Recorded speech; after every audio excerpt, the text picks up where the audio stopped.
Hello and welcome. Well, we got Cadillac in the news. We also got the brand new Chevrolet SS is finally out. Little look at some of the racing results that have come out from Daytona Beach, Florida. Also a brand new version of an automobile that's going to make its debut in the Australian Supercar Series. And a pair of trucks are in the news from the Chrysler Corporation.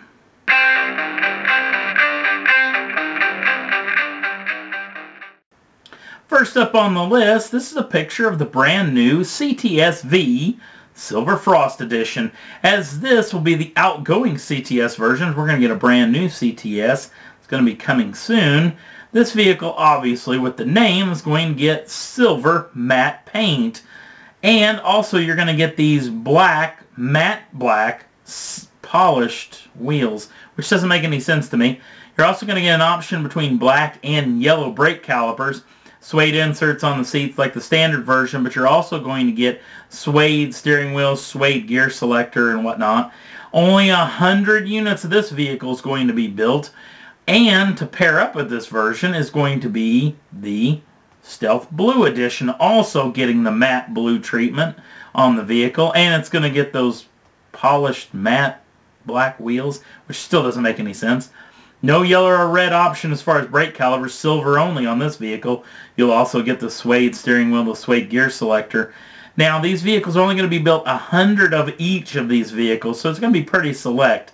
So, no pricing options also on this vehicle. We'll keep you abreast of this as it comes to us, but I think it looks pretty doggone good. We'll see how it sells. Next up on the list, well, it officially made its debut as of the taping of this show less than 24 hours ago. It's the brand new Chevrolet SS, and if you want to see the unveil of the new SS, you can flip on over to the Facebook page. We got a link down in the show notes, and I've got the video up there where it made its debut in Daytona Beach, Florida, with the help of a couple of NASCAR drivers. Now, this vehicle will come with a slightly detuned 6.3-liter V8, 415 brake horsepower, and 415 pounds-feet of torque. Will be a rear drive car as well, and it's going to come with a 327 rear end gear on it, so it should be relatively peppy.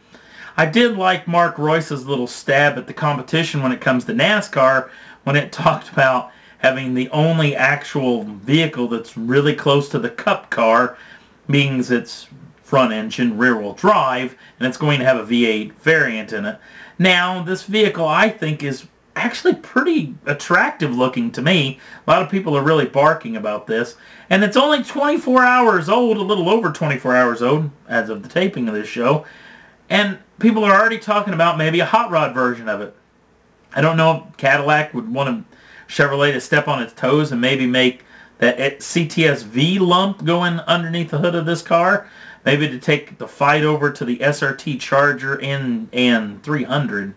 But we'll wait and see on this deal. But pretty interesting looking car. Obviously, we kind of knew what this thing was going to look like because the new Commodore came out a couple of weeks ago. Also, if you looked at the Cup car, you got a real good idea what the nose was going to look like anyway.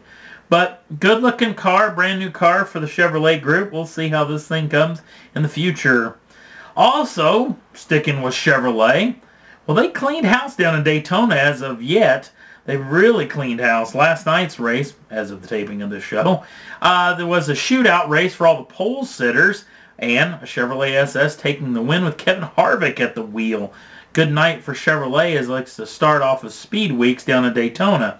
And then, as of the taping of this show, as of today, the pole sitter for the Daytona 500 was set, and it's a record. And then it's the first ever female as Danica Patrick takes the pole in her Chevrolet SS, alongside Jeff Gordon, who's also in a Chevrolet SS. Now, these two have got the only real starting spots at the Daytona 500 now, as they'll move on to the Twin 150 Bud Shootout races. Now, I guess they're not called the Shootout races anymore. But there'll be the Twin 150s that'll happen this Thursday, depending on when you're actually watching this. So they will set the field for the Daytona 500, but these two car, at least starting positions, will be set as of now as the pole sitter and the outside pole sitter will start the 500 as of such. Also in the racing world, we got this little picture, which is over on the Facebook page if you want to check it out. This is the new Nissan Ultima version of a V8 supercar, which will make its debut this year in the Australian Supercar Series. Now, I don't think that there's ever been an outside market vehicle outside of Australia, outside of Ford and Holden, that have actually raced in the Australian Supercar Series.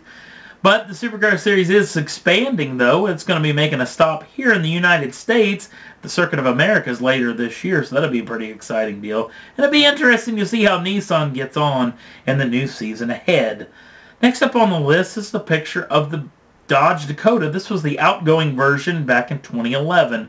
Well, there was a lot of rumors floating around that we were going to get a new version of the Dodge Dakota, which is going to be on a unibody platform. I think it was going to be built on a Caravan or something close to. Well, apparently now Chrysler's put this on hold for a while, as the vehicle was going to mainly be sold, as this could have been the look of the brand new vehicle. Chances are it wasn't going to look like this, but could have been. Now, they have put this thing on hold mainly because the markets that this vehicle is mainly going to be sold in, we're talking India and Brazil and the lot, they really like body-on-frame cars. Not a real big fan of unibody vehicles for the kind of punishment they're going to be putting these vehicles through. Now, so Chrysler's actually going to make a little bit of a rethink on this vehicle, and we'll see what comes of it in the next several months. Last up on the list is the picture of the brand new Dodge Ram. Actually, it's not Dodge anymore, it's just Ram trucks. But for the first time ever, and I think ever, there's going to be a light-duty diesel version, as the 1500 will get a diesel variant. It's going to be a 3-liter V6 version that is actually sourced from a Fiat subsidiary. Will also be the same diesel engine that will be making its debut in the new Grand Cherokee as well. But I cannot ever remember another diesel version. I think there might have been a Datsun version, maybe back in the 70s or 80s. So you guys will let me know if I'm wrong on this deal. But class-leading fuel economy numbers is what they're talking about. And I'm assuming a big jump up in the 1500 towing capacity with that diesel version. It will be mated to an 8-speed automatic transmission. And if you want to, right down in the show notes, there's a link over to the Facebook page. You don't have to be a member of Facebook if you want to go check out what's going on over there. And I'm a little bit sorry. The Audi Red Bull team from the V8 Supercar Series started me on this whole little kick of these Harlem Shake videos. So there's quite a few of them on there over there. So I'm sorry about that. And there's going to be more to come, because I found a lot of automotive-based Harlem Shake videos. They're only 30 seconds long, and they're pretty fun. Also, if you want to subscribe to the channel, you can do so at any time and get the first shot at the new shows as soon as they're out. And that's all I saw that I thought was worth talking about for this week's Motor Cars Enthusiasts. Thanks for watching, and we'll see you again real soon.